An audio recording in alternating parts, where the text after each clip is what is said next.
motivasi para tokoh yang bergabung ke dalam KAMI. Sebagaimana kita ketahui bahwa pada tanggal 18 Agustus 2020 telah dideklarasikan KAMI atau Koalisi Aksi Menyelamatkan Indonesia.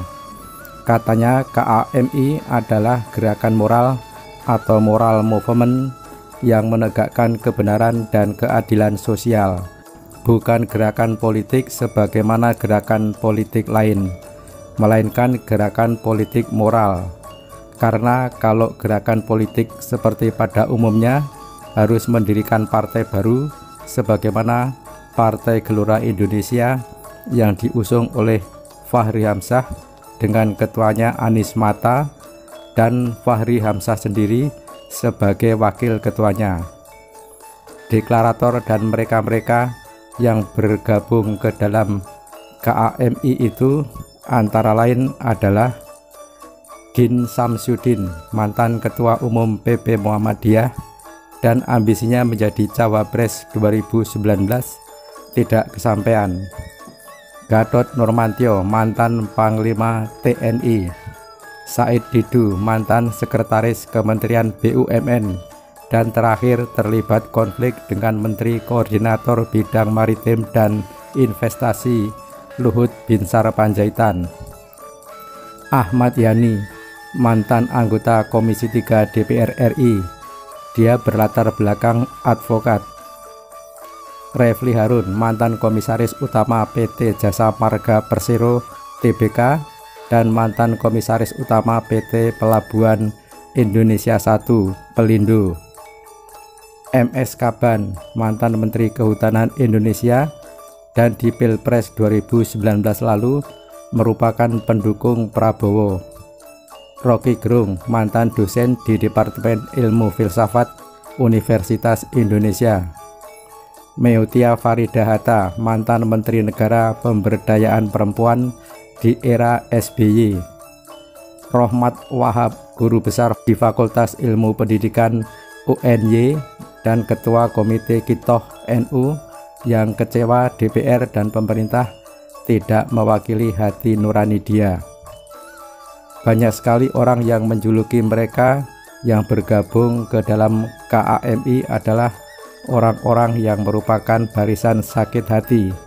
Ini sangat jelas sekali dan tidak bisa dipungkiri bahwa mereka itu kelihatan terang benderang, kelihatan dari latar belakang perjalanan hidupnya seperti apa, sehingga mereka mendirikan dan bergabung ke dalam KAMI.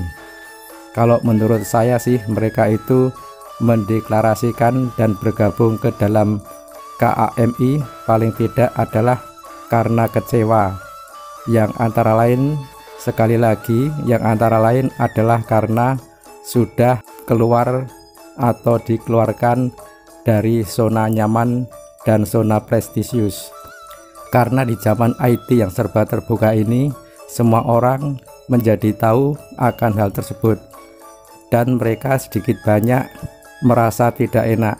Nasib atau perjalanan hidupnya telah menjadi rahasia umum.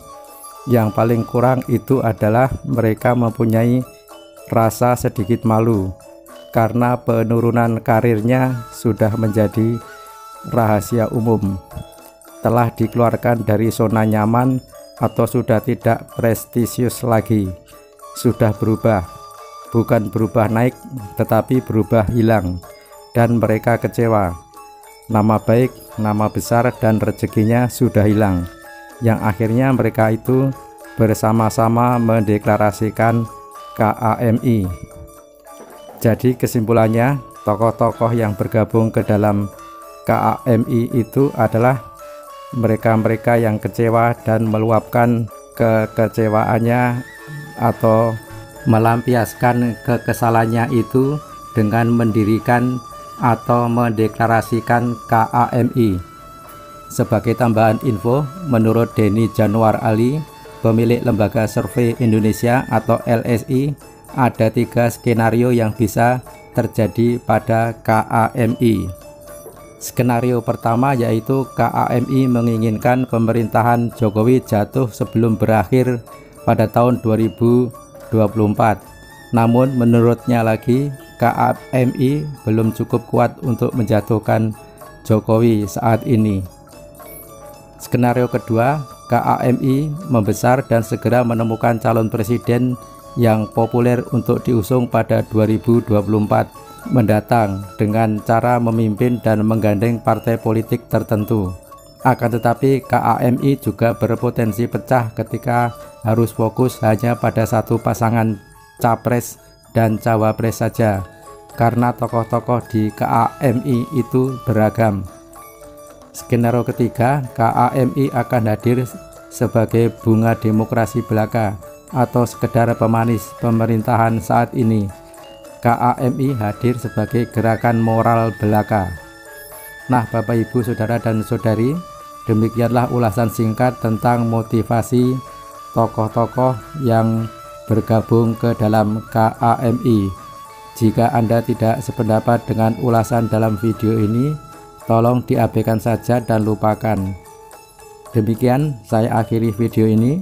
Sampai bertemu kembali di video-video saya yang lain. Wassalam.